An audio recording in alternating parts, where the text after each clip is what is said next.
What's going on, everybody? You know, the collectors out there that say they just completely don't care about values of their cards, I just don't really believe that. I don't think that someone would continue to fork over lots and lots and lots of money and have zero regard for price and zero regard for value. Now, I think that people want to get a good deal. Well, what's a good deal? A good deal is dependent on value. People don't want to buy something now if they think it's about to plummet in value. So they buy things that they think will become unaffordable. I mean, look, I'm not I'm not a person who wants to get up and say I'm right and others are wrong. But I have a hard time, I guess, believing that value is irrelevant to others. Now, I don't collect predominantly for value, but value is certainly a factor. The bargaining, the hunt of a deal, like all of that is value based. Anyway, because I think value is at least a component that most of us will admit matters, I find it interesting to pick the brains of other people and say, well, what do you think has the opportunity to rise in value? Because not everything goes up at the same rate. There are cards that over the last 5 years have gone down. There are cards that have gone way up. And there are cards that have done everything in between. And so I think that what is going to happen with values is dependent on what people decide is going to happen to values. What do I mean? Well, at this point, the supply of cards is set, at least vintage cards. It's set. Now, will there be a find at some point where there's a bunch of 52 tops? There could be a find. There will be a find.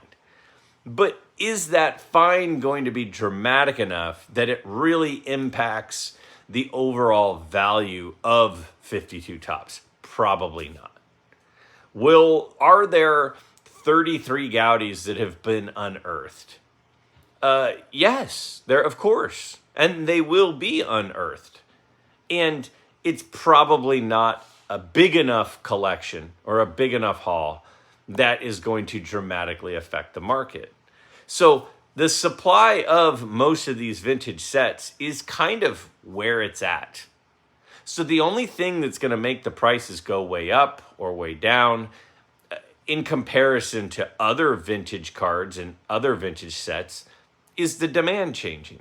And we've talked many times about what could change the demand. So a player could make the Hall of Fame who wasn't previously in the Hall of Fame through one of the veterans committees, and as a result, people that are Hall of Fame card collectors will then gravitate to those players, and they'll want to add them, will increase the demand, and it will affect the price. There are other things as well. There are certain sets right now that aren't really getting a lot of love. There are certain players right now who aren't getting a lot of love, and something will happen, and it will affect that. Trends will change. And again, the thing that is going to affect that is the collector base. If the collector base suddenly decides that Roberto Clemente is the guy to go purchase, then more people will go purchase him and his prices will rise. So because of that, I find it interesting in what others think is going to go up in value. And that was the question from last week. Is there a set, not a player, but a set that you think has the most upward potential moving forward? And there were a lot of responses, and a lot of those responses make a lot of sense. Some of the responses, I'm very familiar with the set and with why it would have appeal. And there are other responses that are not things that I'm super familiar with.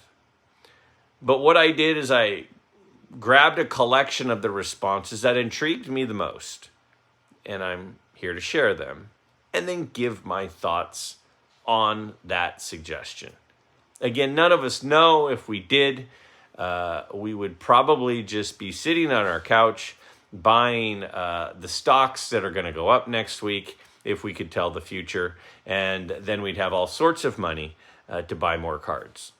But because we don't know, that's what makes it interesting. So I was interested to see your responses. Let's take a look at those responses, and I'll share my thoughts. Let's take a look. Great video again, Greg. I think O-Pee-Chee vintage baseball in general will go up in value. But to pick one set, I'd say the 1971 O-Pee-Chee baseball. The 71 top set is already so collectible, and I think the backs on the O-Pee-Chee versions are way cooler. The blue chips of the 50s and 60s baseball will continue to rise, but slowly, as they are already unreachable for many collectors. Plus, the baby boomers such as myself are getting long in the tooth and inevitably passing.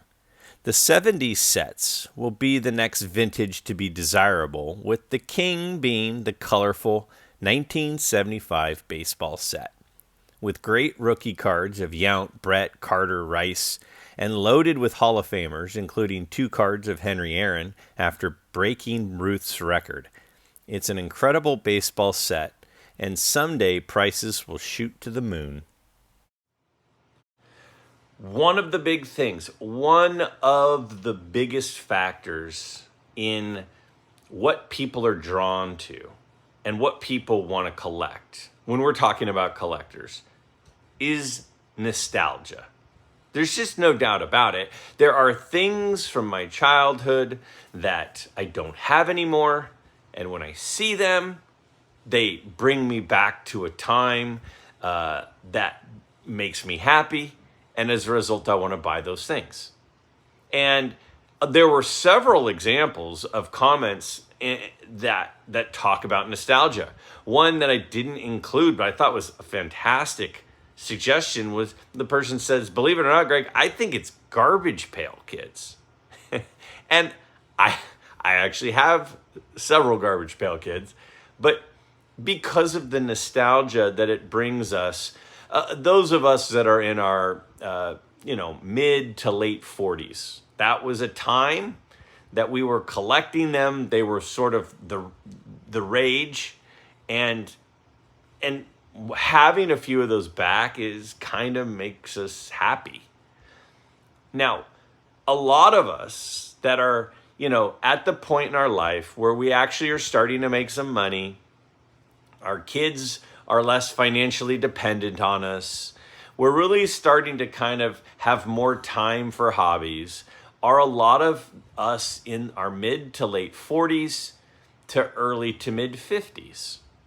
And those people were born in from about 65 to 80, 1965 to 1980 is kind of the group that is currently at that point in their life. And as a result, a lot of those people, myself included, started collecting somewhere between, the early 70s to mid 70s to the early 80s. And again, nostalgia being powerful, very powerful. That's why yearbooks are interesting. They bring back memories. That's why, I hated going to family functions and somebody would say, oh, let's get a picture. I'm like, oh, great, a picture. I don't want to take a picture. But now having some of those pictures of some of my family members that aren't with us, but also seeing my children at a young age or myself at a young age or different family members at a different time. It's a snapshot in time, literally. And I'm glad I have them because they remind me of that joyful moment in time. So I wasn't super surprised to hear some people talk about cards from the 1970s and into the 80s. My buddy Billy Ballgame, he even mentioned, and I didn't include his comment because if I included every comment, it would be too much. But he talked about cards from the 80s as well because of nostalgia. Now, it's not just nostalgia that makes a card valuable because, the 1984 Topps Don Mattingly is a card that brings a lot of nostalgia for a lot of people, or the 86 Donruss rated rookie Jose Canseco. But those cards aren't particularly valuable. And one of the reasons that they're not particularly valuable is even though there's some nostalgia and there's some interest in them, there's just so many of them.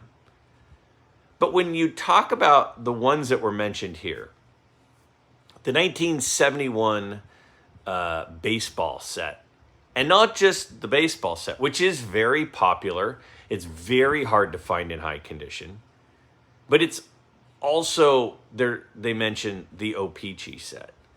Now, again, O-Pee-Chee was largely distributed in Canada, not in the States. As a result, and baseball isn't as popular in Canada as it is in the States.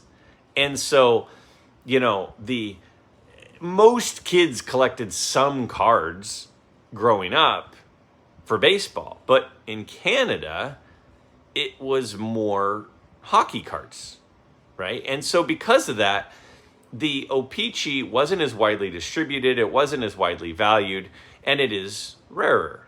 But it's still a condition-sensitive set, and some of the cards are very iconic. Obviously, the Thurman Munson card is a big card. There's a great Nolan Ryan card.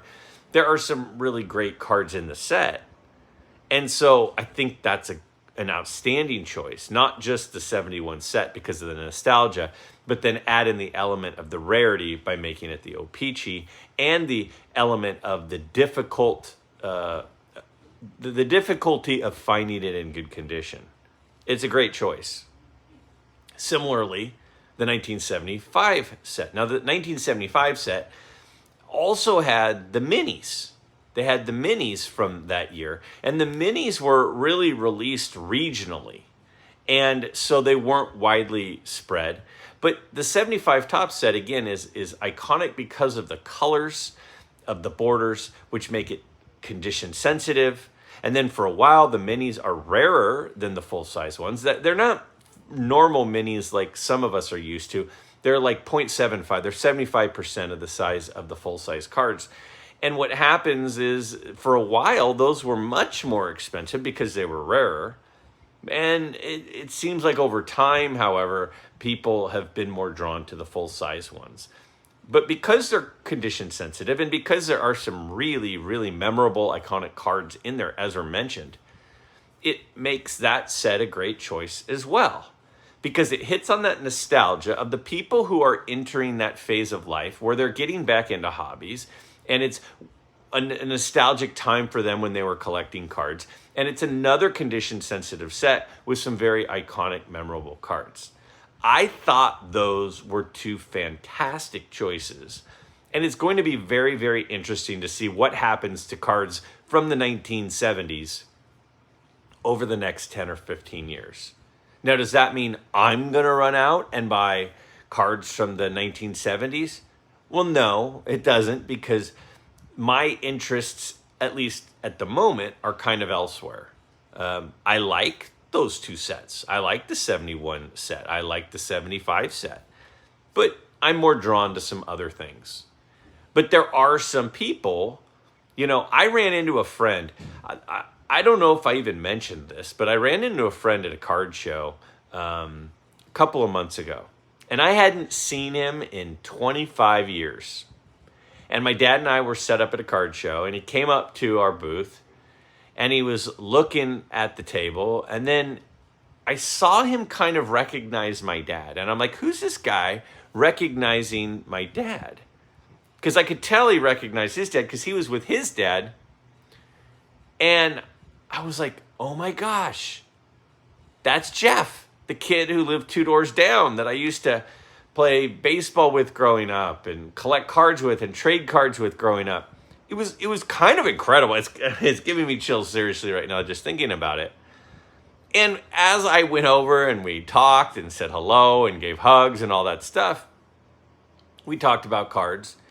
And he started going through the cards that he was picking up, and he was picking up things like Cal Ripkens and Dan Marino's and Randall Cunningham's and John Elway's and cards from his childhood. So as some of us are getting to that point in life and we're entering the hobby again for nostalgia times, but also for just something to do that's healthy and positive, a lot of people are going to be drawn to the things that they collected and they liked and they're familiar with from their childhood. And I could totally see how that would be attractive as an option to see an increase in demand in the near future. It is incredibly difficult to predict what set will increase the most in the next 5 to 10 years, because in order to do so, you'd have to predict future collector market sentiment. For example, will enough of the collector base all of a sudden fall in love with a certain set like 1970 Topps baseball to create the demand needed to drive price? As someone getting back into the hobby, it seems to me that most of the sets, particularly in baseball, have found their price level and will fluctuate based on the overall market. I believe that the price and value are two different components. Price is the number of dollars that someone is willing to pay for a particular item at a specific point in time. Value is the perceived worth of an item, including the number of dollars and sentimental attachment. I may value a card higher than its price because it has sentimental worth to me, which does not translate into currency.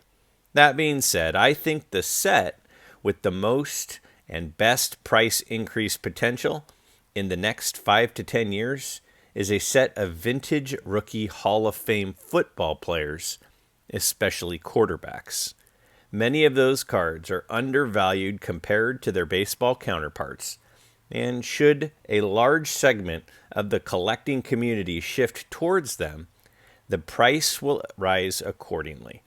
I have no idea what will be the big price mover in the next 5 to 10 years, and if I did, I wouldn't be posting it on internet comment boards yet.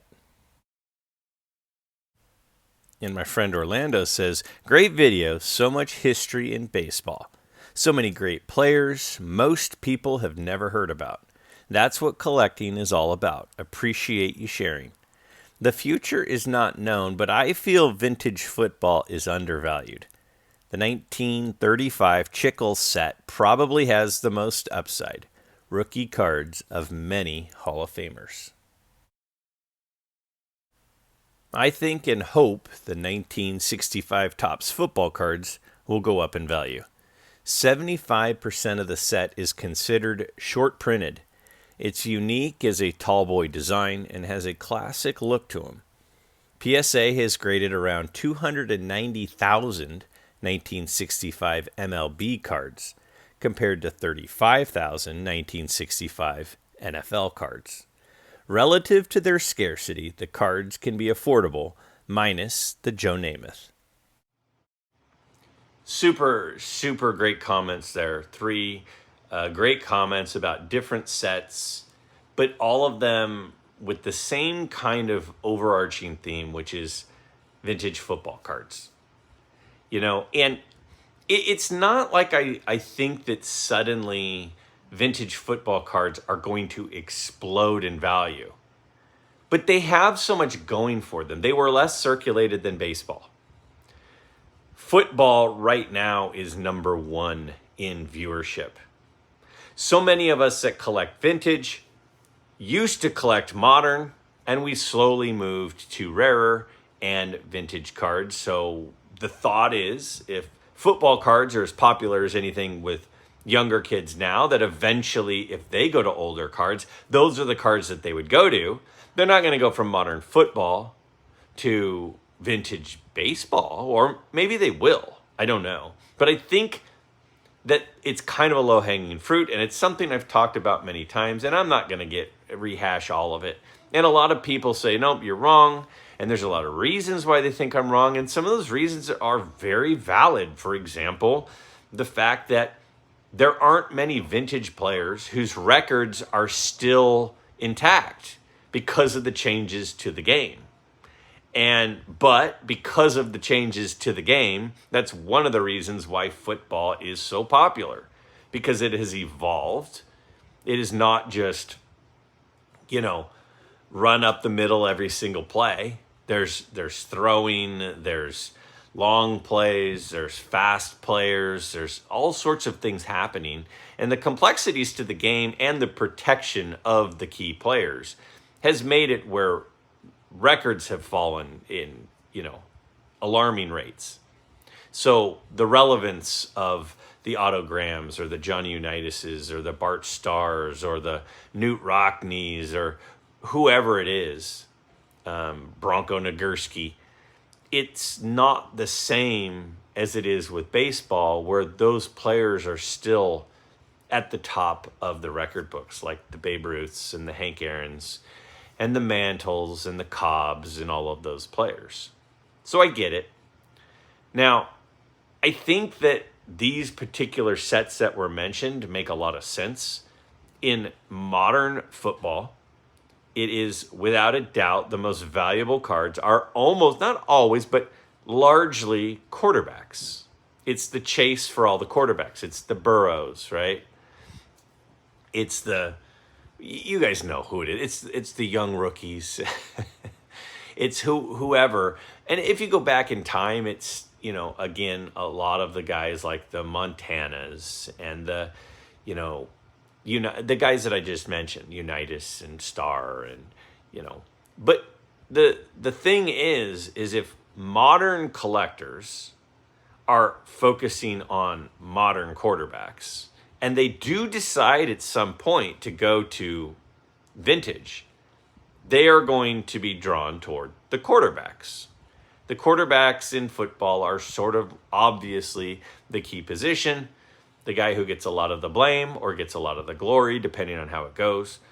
And I think that was a really smart suggestion and makes perfect sense to me.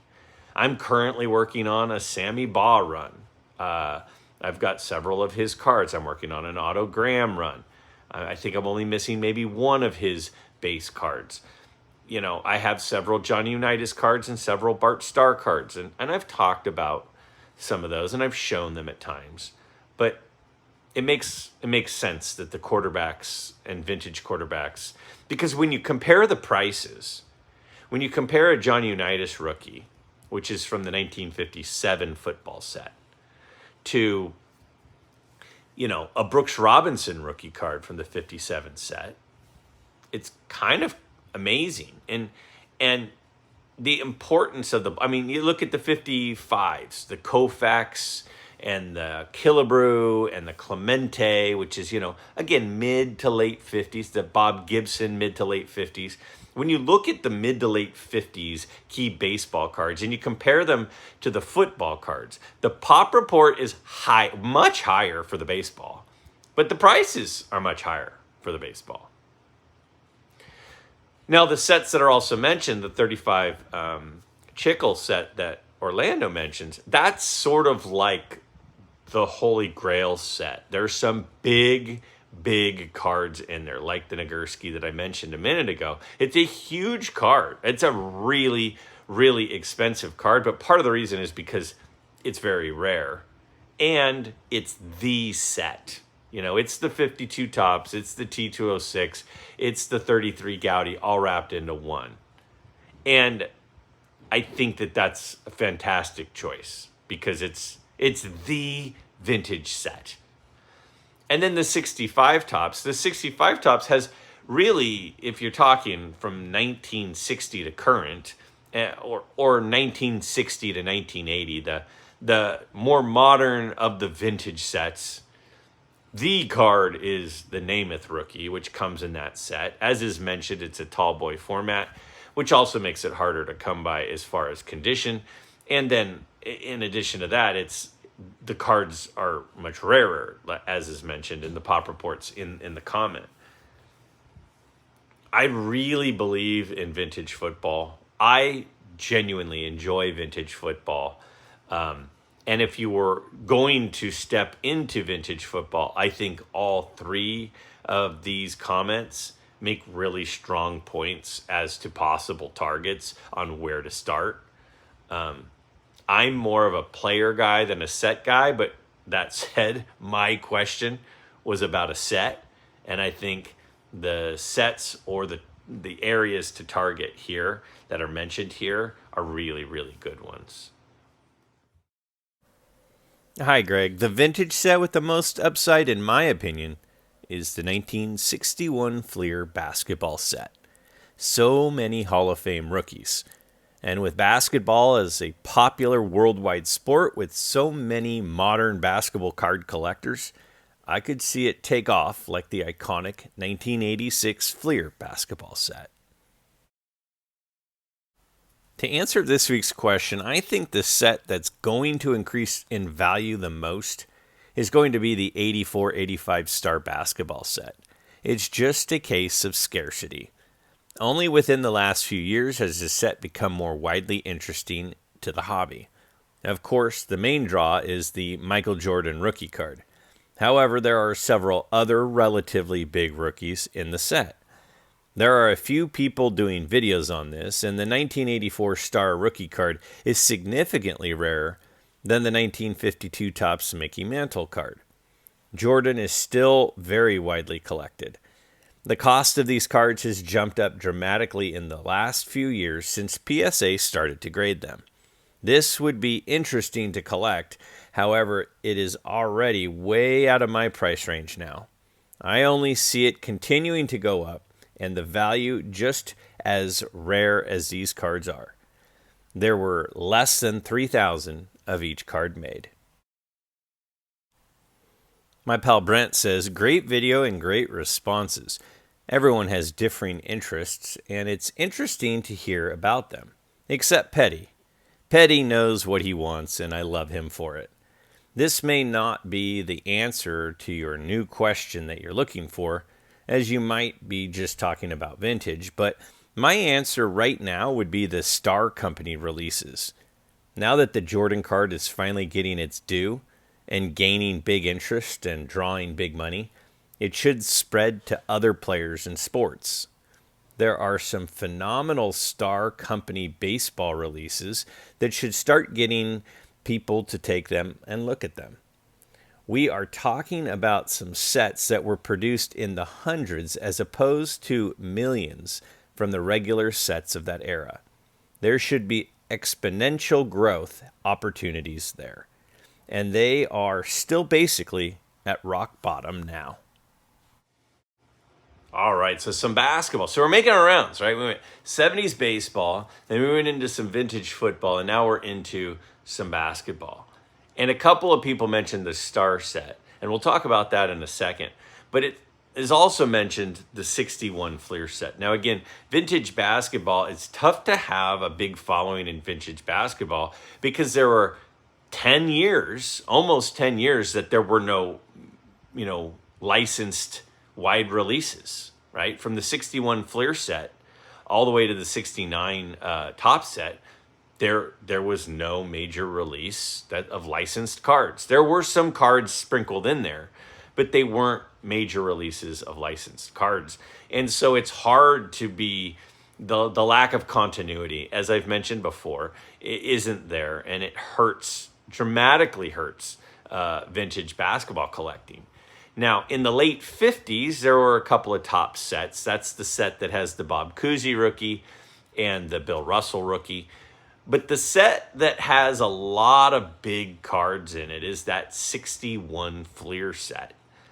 And that's the set that has the Elgin Baylor rookie. It has the Jerry West rookie. It has the Wilt Chamberlain rookie. It has some beautiful cards.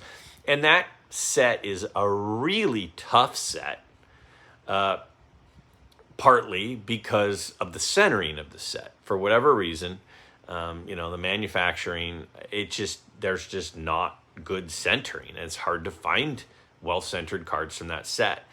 But because it's the last set before the break, and it's also the set that has, oh, I didn't even mention Oscar Robertson. It has Oscar Robertson's rookie too. It's got 4 major rookie cards amongst others, but it's a really good set with a lot of big key cards. And if you think vintage basketball, you probably are thinking immediately the Tall Boys in 69 and 70, and then the 61 Fleer. That's kind of the 2 places that people tend to think. So somebody goes, you know what? I think I'm going to start collecting vintage basketball cards. My guess is they're going to go to one of those 2 sets. And the 61 set is a great choice. Now, the other set that's mentioned is the Star basketball cards. Now, I don't know a ton about those. I know that they've caught a lot of momentum because, a year or 2 ago, PSA finally started grading them. They wouldn't grade them for a long time. Beckett was Beckett was the company that was grading them, and then PSA started grading them. As soon as that happened, it was sort of like it gave them legitimacy. Now, these cards didn't come in packs. They came in team sets. They were, purchased largely at stadiums, or arenas. But the problem, and again, I'm by far not an expert at the basketball cards from the Star sets. I'm just not. I have had some. I remember seeing them a lot growing up. I remember going to card shows on the West Coast in California and going to certain booths where the guy just had stacks and stacks and stacks of Star basketball cards. And as a kid, I was working on 2 main runs. The Roger Clemens run. Any Roger Clemens card that I didn't have, I liked to buy those. And a Larry Bird run. So I, at times, had several of the Star Larry Bird cards. Now, obviously, it's not his rookie, but it's still an early-ish Larry Bird card. And I remember seeing these, all over the place. The Dominique Wilkins, the Charles Barkley, the Michael Jordans, the Bulls, they were all over. And I've heard rumors about issues with them, but to be honest with you, I can't really give a ton of comment on this because it's just not something that's in my wheelhouse. They've gained popularity. A lot of people are going after them. A lot of people consider this to be Jordan's real rookie card. And some people would be screaming at the screen right now saying, what do you mean some people consider it? It is. And other people are saying it isn't. That is not a debate I'm interested in being a participant in because I just don't know enough about it. But to the point that is made, as it has become clear that the Star is sort of the accepted Jordan rookie card, it's also going to have a trickle-down effect on some of those other guys, like Barkley's Star cards instead of, his 86 Fleer, his Star card. And the list goes on. Dominique Wilkins, obviously a standout human highlight reel. His Star card is going to be the preferred one, as it seems that the industry has done it. So when we talk about, why would something suddenly go up in value? Which is kind of the point of this whole question this week, right? Well, if you go back 5 years ago, those Star cards were very affordable, very, very affordable. And there suddenly became a huge change in demand as PSA started to grade them, and which brought them legitimacy. Could things like that happen with other sets in the future? 100%, which is the whole point of this question, that this sort of thing can happen and it will happen. It's just a matter of what is it going to happen to. And my friend Iconic Al says, great video, Greg. In my opinion, the 1993 finest is the modern 52 Topps. Such an important set in the history of the hobby. I believe meaningful 1993 finest refractors, 241 produced of each, are poised for greatness into the future. Okay, so first off, my guy, Iconic Al, I have so much respect for Al, his knowledge, his research. He's got a fantastic channel. Him and his brother, High Pop Professor, do some collaboration stuff, which is very entertaining. And I appreciate him chiming in. But again, this is kind of an area that is out of my wheelhouse. So I can't comment too much, but I will say a few things. First, I've heard many other collectors mention and talk about this same finest set. The refractors in it are like the important set of the era because so much changed after it. So much changed with the different refractors, and we now know, how many different refractors are there in a current set? Just tons and tons and tons of parallels. Well, you can kind of trace it all back to this set. And it's also a lot of the players that a lot of us grew up with. So it's got the nostalgia of the names, right? The Bonzes and the Clemens cards and the Maddox cards and these types of guys have these cards in these sets. But on top of that, it's the beginning, it's the genesis of this refractor thing. So anybody who is a collector of vintage and modern, they all agree that this is an important set. I was talking to my friend Adam of Splendid Sports. He was on with me and Darren a month ago. And he was talking about it. He's like, Greg, you got to get that finest refractor of Clemens. That's one of his best cards. And I'm like, oh, okay. I mean, this is a very important set. And though I don't have a lot of the knowledge or expertise as to why, I do know there are a lot of people who do know about it, who I respect greatly, who agree how important it is. So I thought it was important to include it in the comments because they absolutely might be right. But I just don't know much about it to share my thoughts on. With that said, though, I do have another question for this coming week.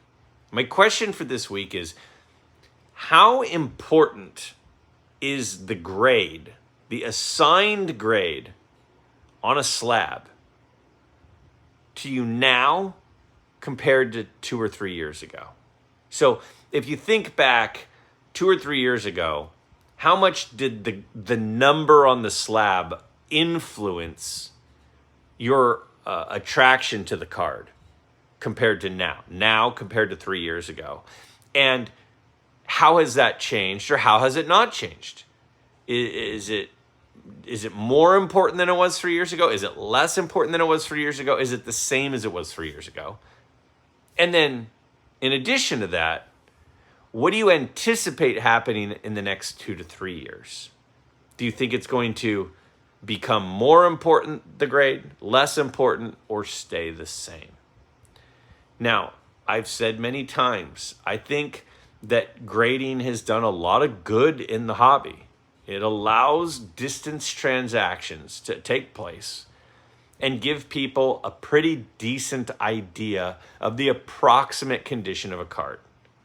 And I think that the technical components to the grade is, when looking at a card under a microscope or high resolution, and you see things that you wouldn't have seen with the naked eye, and they take care of that for you.